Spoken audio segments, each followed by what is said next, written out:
అందరికీ నమస్కారం. మతం అనేది మనుషుల్లో ఎందుకు వచ్చింది? ఈ మతం వల్ల ఎన్ని ప్రమాదాలు జరిగిపోతున్నాయి ప్రపంచంలో. మానవ చరిత్రలో చూసుకుంటే మతం వల్ల మనుషులు నాశనమైపోయినారు. అదొక్కటే ఎగ్జాంపుల్ కనిపిస్తుంది మనకి.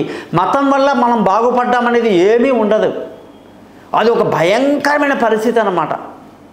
మతము అనేది మొదట్లో భారతదేశం అనేది మతం కాదు, హిందుత్వం అనేది మతం కాదు, అదొక సముద్రం. అందులో నుంచి అనేక రకాలైనటువంటి వర్గాలు ఏర్పడ్డాయి. వాళ్ళల్లో ఒక చిన్న లీడర్ ఉంటాడు. ఆ లీడర్ నలుగురిలో ఉండి తర్వాత మెల్లగా ఎదిగి 40 మందితో ఉండి 40 మంది కాస్త 400 మంది అయిపోయి 400 మంది కాస్త 4000 మంది అయిపోయి ఇప్పుడు మనకు అనేక మంది మేధావులు ఉన్నారు. ఆ మేధావుల్లో కానీ చూసుకుంటే మనకు రవిశంకర్ లాంటి ఆయన ఒక ఆర్గనైజేషన్ అన్నమాట. సత్యసాయిబాబా ట్రస్ట్ అని ఒకటి ఉంది, అదొక ఆర్గనైజేషన్ అన్నమాట. అనేక ఇప్పుడు కోయంబత్తూరులో ఆయన పెద్ద ఆయన ఉన్నారు, ఆయనదొక ఆర్గనైజేషన్ అన్నమాట. అలా ఎదిగినోళ్ళు వీళ్ళందరూ. ఎదిగినంత వరకు పాతకాలంలో బాగానే ఉండింది, మంచి ఒక మతం ఉండేది, హిందూ మతం, హిందూ తత్వంలో ఉండేవాళ్ళం. కానీ రాను రాను ఏమైందంటే మతమాశ్చర్యాలు పెరిగిపోయినాయి. వాళ్ళు అందులో నుంచి ఇప్పుడు కాంగ్రెస్ పార్టీ ఒకటేనండి. మీరు 1896లో తిలక్ గారు కాంగ్రెస్ అధ్యక్షులుగా ఉండేవారు. బాల గంగాధర్ తిలక్. కాంగ్రెస్ అప్పుడు ఒక్కటే. ఈరోజు ఎన్ని కాంగ్రెస్ ఉన్నాయి? ఒక 20 కాంగ్రెస్లు ఉన్నాయి. పనికిరాని వెధవలందరూ కూడా ఆ కాంగ్రెస్ పేరు వాడేసుకున్నారు. ఆ కాంగ్రెస్ పుట్టింది ఒకటే. అందులో నుంచి ఎన్ని కాంగ్రెస్లు పుట్టాయో ఆ హిందూ మతం తత్వం నుంచి మతాలు పుట్టడం మొదలుపెట్టాయి. ఎందుకు వీళ్ళందరూ వేరు కుంపటి పెట్టారు అంటే మన మత ఆచార్యులు ఉంటారండి. ఇప్పుడు సపోజ్ అంతే, ఇప్పుడు ఒక పార్టీ ఉంది, అందులో నుంచి ఇంకో 4 బయటికి వచ్చి వాళ్ళ పార్టీ పెట్టుకున్నారంటే కారణం ఏమిటి?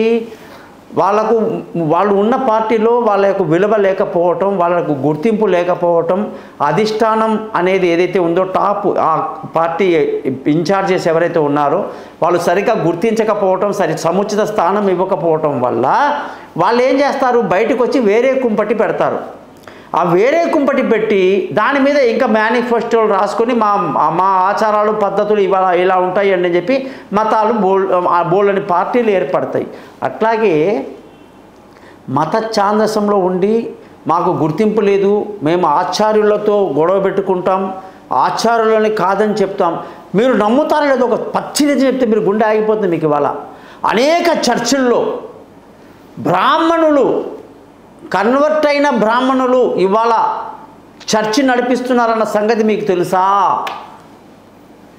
ఎంతమంది వేద పాండిత్యం చదువుకున్న వాళ్ళు క్రిస్టియానిటీకి వెళ్ళి అక్కడ వాళ్ళు బ్రదర్గా, ఫాదర్గా ఇంకో ప్లేస్లో, అనేక ప్లేస్లో వాళ్ళు ఉన్నారన్నమాట. వాళ్ళ చరిత్ర తీస్తే వెనక్కి వాళ్ళు పక్కా హిందువులు ఒకప్పుడు. మరి ఎందుకు వాళ్ళు అందులోకి వెళ్ళిపోయారు అంటే హిందూ మతంలో జనాభా ఎక్కువ, విపరీతమైన జనాభా. ఈ జనాభాలో ఒక సిద్ధాంతం మీద అందరూ ఉండాలంటే కొందరు వ్యతిరేక భావంతో ఎదిగిన వాళ్ళు ఏం చేస్తారంటే వేరు కుంపటి పెట్టుకున్నారు. ఆ వేరు కుంపటి పెట్టుకొని ఆ వేరు కుంపటిలో వాళ్ళు తమ ప్రతిభని, పాఠవాళ్ళని పెట్టి ప్రజలకి అంగీకారంగా నలుగురికి సమ్మతమయ్యేటట్టుగా, మతము అంటే నలుగురికి సమ్మతం అన్నమాట, అది పెట్టి ఆ మేనిఫెస్టో మీద వాళ్ళు ఎదిగినారు.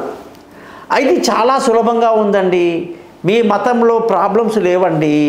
గుళ్ళు లేవు, గోపురాలు లేవు, కుంకుమ లేదు, పసుపు లేదు, తాంబూలాలు లేవు, వక్కలు లేవు, చక్కలు లేవు, ఏమీ లేవు, ఇచ్చుకోవడం లేదు, పుచ్చుకోవడం లేదు, పండగలు లేవు, పబ్బాలు లేవు.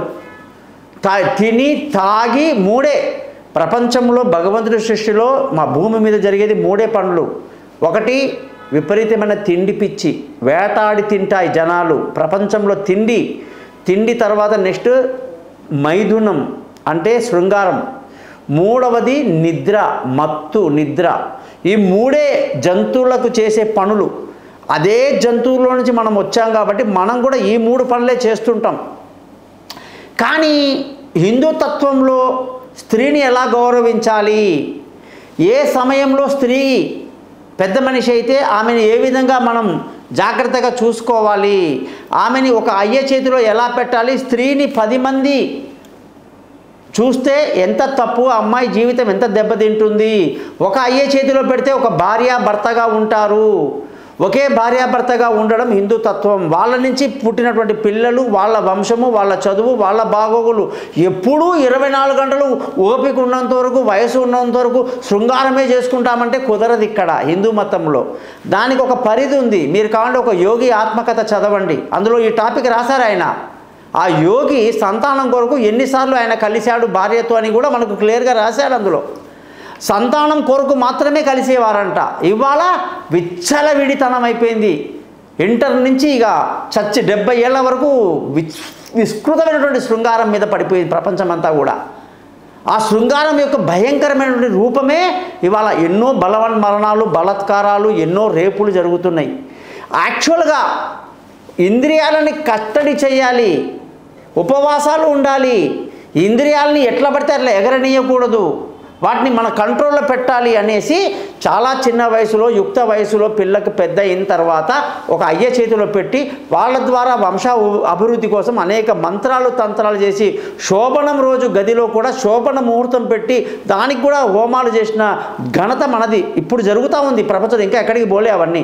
ఈ ఇన్ని పద్ధతులతో పెళ్లి చేసి పాణిగ్రహణం చేసి వేద మంత్రాలతో అగ్ని సాక్షిగా ఒకే భార్యతో ఉంటాను, ఈ భార్యని మోసం చెయ్యను, అన్ని రకాలుగా మాట్లాడి పెళ్లి చేసి ఆ ఏకపత్ని వ్రతుడు రాముడిలాగా భార్యాభర్తలు ఉండాలని చెప్పేది హిందూ మతం.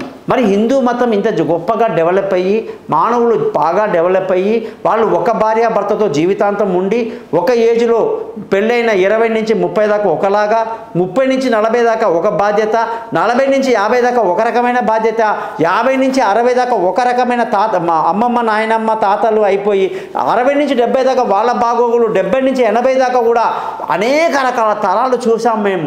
అనేక రకమైన బంధువులు, మేనమామలు, మామలు, అత్త, పిన్ని, అంత అద్భుతం.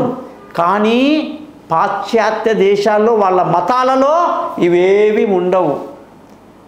మనిషికి ఏం కావాలండి?